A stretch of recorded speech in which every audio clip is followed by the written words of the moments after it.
हमारे भगवत प्राप्त महापुरुष कहते हैं कि अपने लिए किया जाने वाला भजन भी भोग है और भगवान के लिए झाड़ू निकालना भी भजन है। इसका अर्थ है, यदि अपने स्वयं के निजी स्वार्थ की कामना को लेकर जो भी साधन भजन सत्संग हो रहा है वो सब भोग बन सकता है, परंतु भगवान की प्रसन्नता के लिए उठने से लेकर सोने तक की प्रत्येक क्रिया भजन हो सकती है। यदि हमारा भाव है कि जो भी कार्य मैं कर रहा हूँ अथवा कर रही हूँ, चाहे वो घर का काम हो, चाहे ईमानदारी व न्यायपूर्वक व्यापार हो, नौकरी हो, दुकानदारी हो, प्रत्येक कार्य भगवान का मानकर भगवान की प्रसन्नता के लिए किया जाए तो प्रत्येक कार्य भगवान का भजन बन जाता है। जो फल विरक्त संत महापुरुषों को प्राप्त हुआ है वही फल भगवान के भजन का प्रत्येक सद्गृहस्थ को प्राप्त हो सकता है।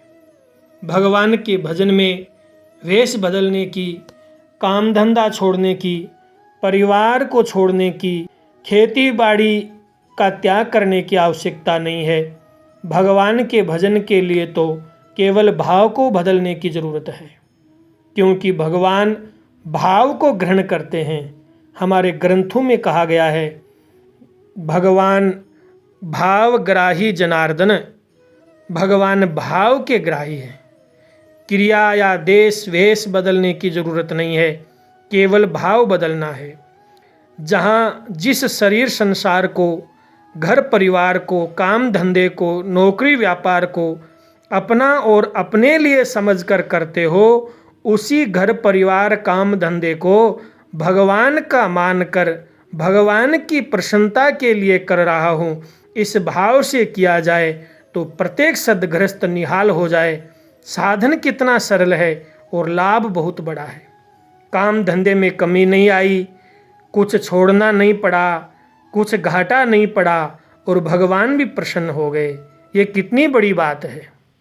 परम सरदेश स्वामी जी श्री राम सुखदास जी महाराज के द्वारा जो प्रसादिक पंचामृत है, उस पंचामृत को प्रत्येक सद्गृहस्थ को अपने जीवन में स्वीकार करना चाहिए। स्वामी जी महाराज पंचामृत बताते हैं, मैं भगवान का हूँ। दूसरी बात, मैं जहाँ भी रहता हूँ भगवान के ही दरबार में रहता हूँ। तीसरी बात, जो भी शुभ काम करता हूँ भगवान का ही काम करता हूँ। चौथी बात, जो भी शुद्ध सात्विक प्रसाद पाता हूँ भगवान का ही प्रसाद पाता हूँ। और पांचवी बात है, भगवान के दिए हुए प्रसाद से भगवान के ही जनों की सेवा करता हूँ। ये पंचामृत पंचम वेद है, समस्त ग्रंथों का सार है, मानव मात्र के लिए कल्याण का सहज सरल श्रेष्ठ साधन है।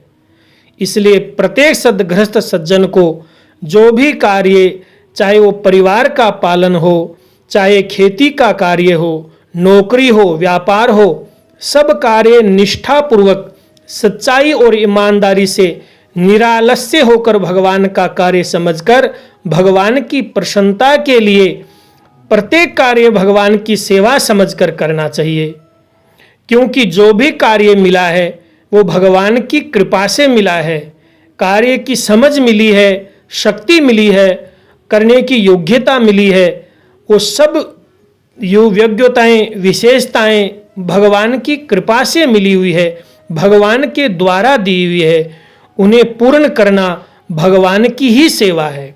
इसलिए हमारे संतों ने कहा है, हाथ काम मुख राम, हृदय साची प्रीत, दरिया सच्चा गृहस्थ की आई है उत्तम रीत। सब कार्य भगवान का समझकर भगवान की प्रसन्नता के लिए करें तो पूरा जीवन भजन में बन जाएगा। इसी जन्म में इसी शरीर के रहते हुए भगवान की प्राप्ति हो जाएगी, जीवन का कल्याण हो जाएगा। ऐसे हमारे संतों का मत है।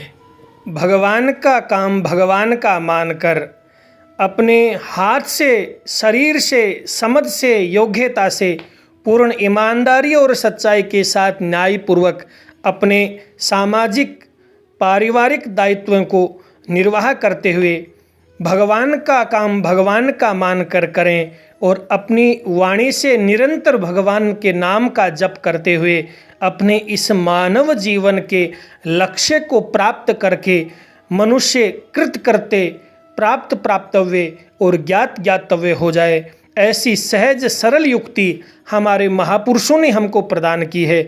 इस युक्ति का हमको लाभ उठा करके अपने जीवन को सफल करना चाहिए।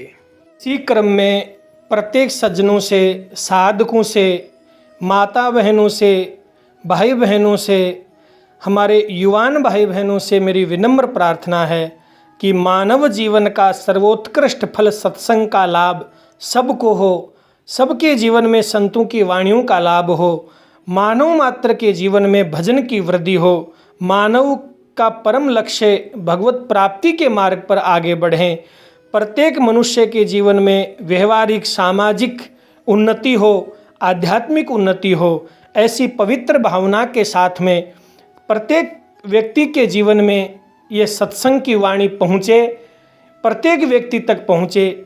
इसी पवित्र भावनाओं के साथ इस मेरे राम राघव चैनल को सब्सक्राइब करें, लाइक करें, शेयर करें और वीडियो को पूरा देखें ताकि सारी सत्संग की बात समझ में आए। इसी पवित्र प्रार्थना के साथ में आप सभी को सादर जय श्री कृष्णा, सादर हरिशरणम। जय श्री राम राघव, जय श्री सीताराम, जय श्री राधेश्याम।